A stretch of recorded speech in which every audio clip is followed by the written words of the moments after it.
What if a simple loaf of bread could warm the coldest heart? This story hides a powerful moral you'll discover at the very end. In the village of Rockstone lived Cromo, a mole baker with a blue nose who baked with petal flour and starry yeast.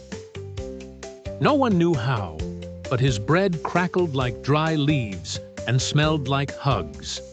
There was just one catch. Cromo didn't sell. He gave it away.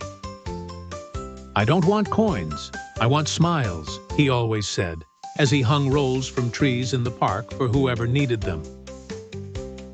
In the same village lived Vilda, a magpie with golden wings and the soul of a merchant.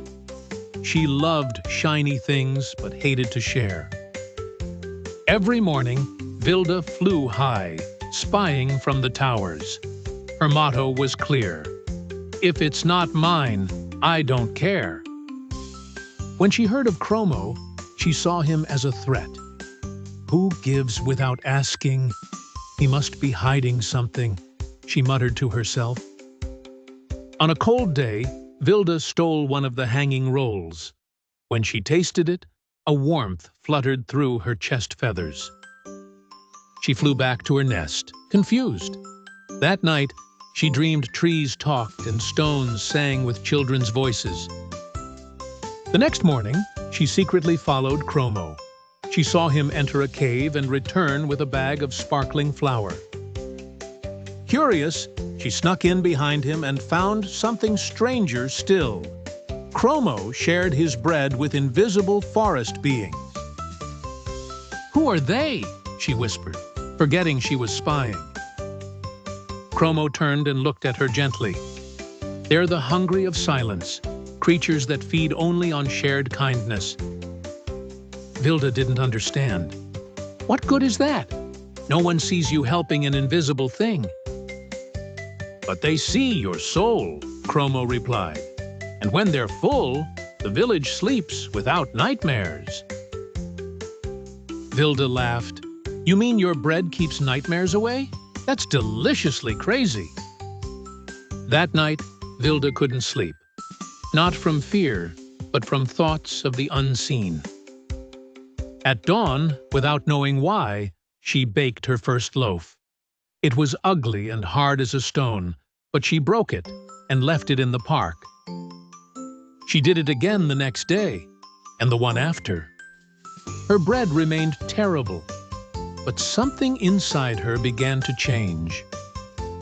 One noon, a girl with paper wings found one of her loaves. She took a bite, smiled, and left a shiny feather beside it. Vilda picked it up with trembling claws.